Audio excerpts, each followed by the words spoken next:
Hello everyone, I am Tulika Jha, biology educator for NEET UG category. आज 22 जुलाई है। Supreme court की hearing हो चुकी है। इस वीडियो में मैं आपको की 5 पॉइंट्स पे समराइज करके बताऊंगी, क्योंकि काफ़ी खुलासे हुए हैं आज के वीडियो में। काफ़ी नई नई चीज़ें सामने खुल के आई हैं जो किसी मिस्ट्री मूवी से कम नहीं है। फॉर एग्जाम्पल, सबसे ज़्यादा अटेंशन जहाँ पे गया था वो था हमारे झज्जर का केस। तो ये भी हम डिस्कस करेंगे, एक एक करके हम सारे केसेस डिस्कस करेंगे। और हमें मिली है एक और तारीख कल की, यानी नेक्स्ट हियरिंग अब हमारे कल होगा। सीजीआई ने बोला है कि फिजिक्स का वो क्वेश्चन जिसके 2 आंसर्स थे, अब ये आईआईटी दिल्ली का फिजिक्स डिपार्टमेंट यानी आईआईटी दिल्ली के फिजिक्स के प्रोफेसर्स जो हैं वो डिसीजन लेंगे कि इन दोनों आंसर्स में से कौन सा आंसर करेक्ट था, और उसके बाद ही आगे की सुनवाई की जाएगी। तो हमने अभी डिस्कस किया है ये वाला पॉइंट, 2 करेक्ट आंसर्स पे अब सुप्रीम कोर्ट ने बोला है आईआईटी दिल्ली में डिसीजन होगा इसका। बट मेन जो मुझे शॉकिंग लगा, जो एरिया सबसे ज़्यादा मेरा अटेंशन लेके गया, वो था झज्जर का केस। उस पे बने रहेंगे। सबसे पहले देखते हैं सिक्कर में क्या हुआ। तो बेटा, अभी जो आपका रिजल्ट पब्लिश हुआ था फ्राइडे को, उसमें 50 सेंटर्स पे जो टॉप 50 सेंटर्स थे जिसमें मैक्सिमम बच्चों के 650 मार्क्स आए थे। इंडिया के जितने भी सेंटर्स हैं उसमें से टॉप 50 सेंटर्स जिनमें मैक्सिमम बच्चों के 650 मार्क्स आए थे, उनमें से बेटा ध्यान से देखो, 38 सेंटर्स अलोन हमारे सिक्कर में था। मतलब 50 में से 38 सेंटर जिसमें मैक्सिमम बच्चों के 650 मार्क्स आए थे वो सिक्कर में ही था। सिक्कर में अदरवाइज टोटल सेंटर्स थे हमारे 49 सेंटर्स। टोटल सेंटर्स थे 49 सेंटर्स, जिसमें से कि एक तो हमारा गवर्नमेंट यानी केवी था, केंद्रीय विद्यालय था। बट बाकी जो 48 सेंटर्स हैं वो प्राइवेट सेंटर्स थे। और यहाँ हमें दिखती हुई नज़र आ रही है बहुत बड़ा स्कैम। स्कैम क्या था? 520 पे OMR कलेक्ट किया गया। OMR को स्टूडेंट्स के सामने सील नहीं किया गया। 2-3 घंटे बाद OMR सील हुआ है, यानी, और ऊपर से ये प्राइवेट स्कूल्स थे, प्राइवेट इन्विजिलेटर्स थे इसमें। तो काफ़ी चांसेस हैं कि ये जो गैप है between submission of paper and ceiling of paper, इस बीच में तो बेटा OMR को भरा भी जा सकता है। अगर ब्लैंक छोड़ा गया हो तो OMR को भरा भी जा सकता है। इस पे बहुत ज़्यादा एक अटेंशन आज की हियरिंग में हमें देखने को मिला। और ऊपर से ये 38 सेंटर्स 650 वाले इसी सिक्कर से थे। तो इन सेंटर्स में कुछ तो ऐसा हुआ कि बच्चों ने 650 मार्क्स क्रॉस करते गए। देन जो हमारे सामने आया वो बहादुरगढ़ झज्जर की हम बात कर रहे हैं। यहाँ तो एक ऑल टुगेदर अलग ही सिनेरियो चल रहा था। यहाँ क्या हुआ बच्चा, ध्यान से देखना।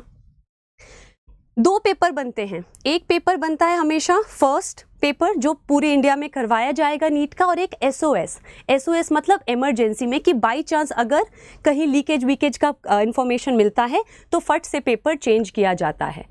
तो फर्स्ट तो 2 पेपर्स थे। एक पेपर सारा का सारा सबमिटेड था, झज्जर की हम बात कर रहे हैं, SBI में जो फर्स्ट नंबर वाला पेपर था वही पेपर कंडक्ट किया गया पूरी कंट्री में। और जो SOS वाला सेकेंडरी पेपर था वो कैनरा बैंक में रखा हुआ था। अब देखो जरा ध्यान से यहाँ क्या हुआ है। 3 सेंटर्स ऐसे थे जो कैनरा बैंक के पेपर लेने चले गए, और यही वो 3 सेंटर्स हैं जहाँ बच्चों को ग्रेस मार्किंग की गई थी। और ग्रेस मार्किंग के लिए ये बोला गया था, वो ध्यान से अब देखना, ये 3 सेंटर्स थे जिनमें से तीनों सेंटर्स पहले तो कैनरा बैंक वाला पेपर ले आए प्रिंसिपल्स। देन एक को पता चला कि ये पेपर गलत है, ये बेटा स्टोरी लग रही है एक, कि पेपर गलत है। तो हाफ वे, पहले तो कैनरा बैंक का पेपर दिया गया, फिर हाफ वे उसको चेंज करके SBI का पेपर दिया गया। और क्योंकि टाइम लॉस हुआ तो ये बोला कि हमने ग्रेस मार्किंग इसीलिए की है इन 2 सेंटर्स पर क्योंकि इनका टाइम वेस्टेज हुआ जब कैनरा बैंक से SBI का पेपर चेंज किया गया। एक जो 3 में से एक सेंटर था, इसमें कैनरा बैंक का ही पूरा पेपर करवा दिया गया। तो अब CGI ने क्वेश्चन पूछा, इस सेंटर को क्यों ग्रेस मार्क दिया गया? यहाँ तो बेटा टाइम ऑफ लॉस नहीं हुआ, और जो स्कूल खुल के सामने आया जिस पे ये सारी चीज़ हुई थी, that was your Hardayal public school. तो इसमें ग्रेस मार्क की ज़रूरत नहीं थी क्योंकि यहाँ तो कैनरा बैंक का ही पूरा पेपर कंडक्ट कराया गया। बट द पॉइंट इज देखो कैसे हमारे डॉट्स कनेक्ट हो रहे हैं। बट द पॉइंट इज यही वो सेंटर है मेरे बच्चों, यही वो सेंटर है जिसमें से 6 बच्चों के 720 में से 720 आए हैं और 2 बच्चों के 718 एंड 719 मार्क्स आए हैं। यही वो सेंटर है बेटा, यही वो सेंटर है।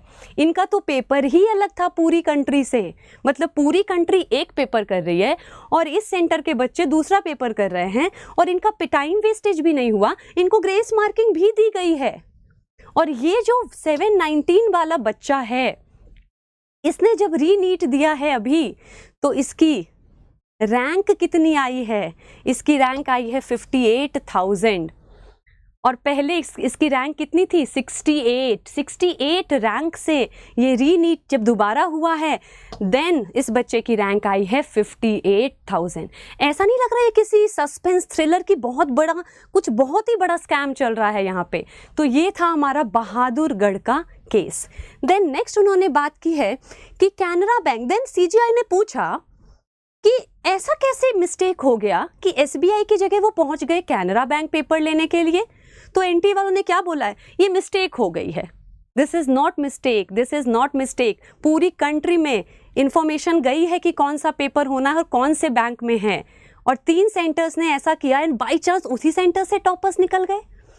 देन उन्होंने नेक्स्ट बात की है पेपर लीक की, कि पेपर लीक अगर वाइड स्प्रेड हुआ है तब तो रीनीट होगा, लेकिन पेपर अगर वाइड स्प्रेड नहीं हुआ है तो रीनीट नहीं होगा। तो अब क्वेश्चन में ये बात आती है कि 3rd को पेपर लीक हुआ है, 4th को नाइट में पेपर लीक हुआ है, क्योंकि कुछ लोग ये बोल रहे हैं, या 5th की मॉर्निंग में पेपर लीक हुआ है। ध्यान से देखना बेटा, एनटीए वाले खुद की बातों में ही फंसते जा रहे हैं, वो एक बार नहीं 100 बार स्टेटमेंट को चेंज भी कर रहे हैं। नाउ वी आर सेइंग कि ये मई की बात हो रही है बेटा। अब पहले आ रहा था कि ट्रांसपोर्टेशन में, जैसे लास्ट हियरिंग में ई रिक्शा का 7 लेयर जो प्रोटेक्शन था उस पे बात की गई थी कि ट्रांसपोर्टेशन में ही पेपर लीक हो गया था। बट एनटीए वालों ने बोला नहीं ऐसा नहीं है। एनटीए वालों ने बोला ऐसा नहीं है, ट्रांसपोर्टेशन में पेपर लीक नहीं हुआ। 4th की नाइट को कुछ बच्चों को पेपर मिला और 4th की नाइट को मेमोराइज किया गया। तो वो कुछ ही बच्चे थे जिनको 4th की नाइट को मेमोराइज किया। ये पटना और हाजीपुर की बात हो रही है कि 4th की नाइट को ही मेमोराइज करवाया गया। तो अब सीजीआई ने पूछा कि अगर 4th की नाइट को ही मेमोराइज किया गया तो यानी जिस डब्बे में पेपर रहता है उसको टेम्पर्ड किया गया ना, तो ये तो सिस्टम की फिर से फॉल्ट आ गई। देन अब इस पे भी आज कोई कंक्लूजन निकल नहीं पाया है कि वाइड स्प्रेड हुआ। अगर 3rd को हुआ बेटा फिर तो वाइड स्प्रेड हुआ है। तो हमारे हुड्डा साहब ने, जो स्टूडेंट्स की तरफ से रिप्रेजेंट कर रहे हैं इस केस को, उन्होंने कहा कि पेपर चला था 23 अप्रैल को, पेपर चला था हमारे 23 अप्रैल को, और अगर हाजीपुर के लिए बात करें तो वहां के लिए चला था हमारे 28 अप्रैल को, और बैंक में वो जाता है 3 मई को उनको बैंक में जाना था। तो इस बीच तो बेटा बहुत सारा टाइम है कुछ भी गोलमाल करने का, तो पेपर लीक तो इस बीच भी हो सकता है। तो हुड्डा साहब ये सेइंग, जो स्टूडेंट्स को रिप्रेजेंट कर रहे हैं, कि वाइड स्प्रेड लीकेज यानी मास लेवल पर है। बट एनटीए वाले कह रहे हैं 4th की नाइट को और 5th की मॉर्निंग में ये हुआ, तो ज़्यादा वाइड स्प्रेड नहीं हो पाया है। इसी पे मेन हमारा डिसीजन होना भी है, तो ये भी अभी क्लियर होके नहीं आया है। यही आज की वीडियो की समरी थी। मैं फिर से रिपीट कर देती हूँ एक बार ताकि आपको समझ आ जाए। मेन पॉइंट हमारा चल रहा था झज्जर का। झज्जर में कैनरा बैंक और एसबीआई बैंक के पेपर को लेके चला, 3 सेंटर्स इन्वॉल्व हैं। सिक्कर तो भाई साहब पूरी कंट्री का टॉप सिटी है जहां सबसे इंटेलिजेंट बच्चे बैठे हैं 650 मार्क्स को क्रॉस करते हुए। एड्रेस वेरिफिकेशन की हम बात करेंगे, वाइड स्प्रेड पे भी कोई कंक्लूजन नहीं हुआ, इसका आईआईटी दिल्ली डिसाइड करेगी।